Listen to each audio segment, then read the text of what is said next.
Lenovo K3 Note Review.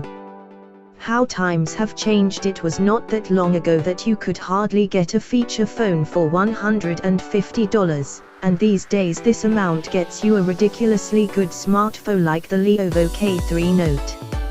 It's an affordable large screen phablet with little compromise on the important stuff. Starting with the 5.5-inch Full HD display, the K3 Note doesn't sacrifice resolution for display diagonal. It's the diagonal that makes the buzz, but you're staring at those pixels all day, so there better be enough of them, that you can't see individual ones.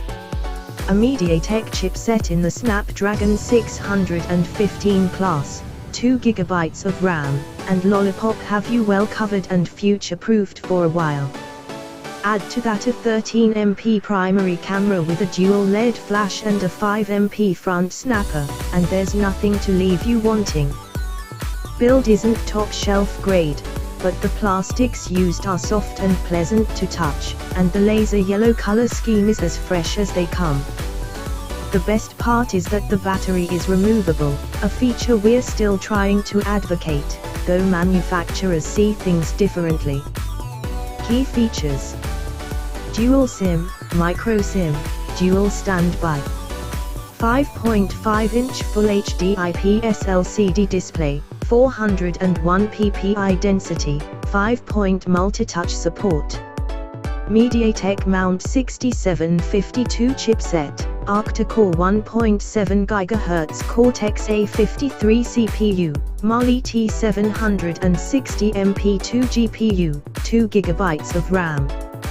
16 GB of built-in storage, dedicated microSD slot.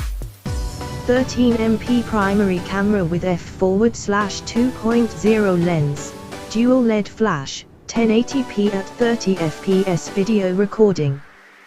5MP front-facing camera, 1080p video recording.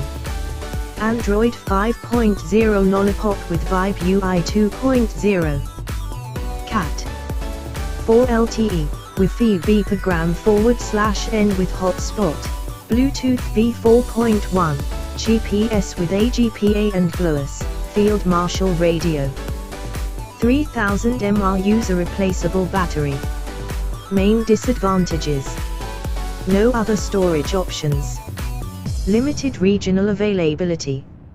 It's a very competitive segment the Lenovo K3 Note is forced to fight in.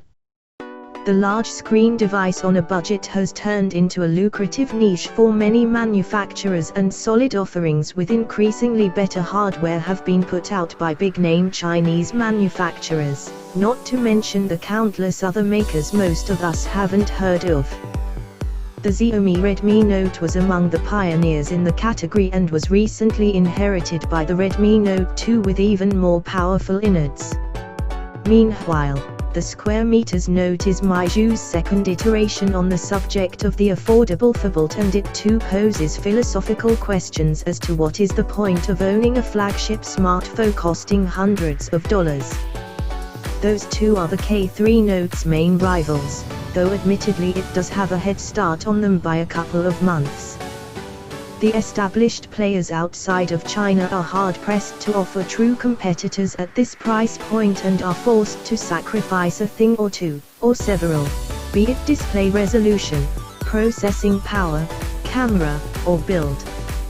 But let's not get ahead of ourselves and leave comparisons for when we've acquainted ourselves better with the Lenovo K3 Note.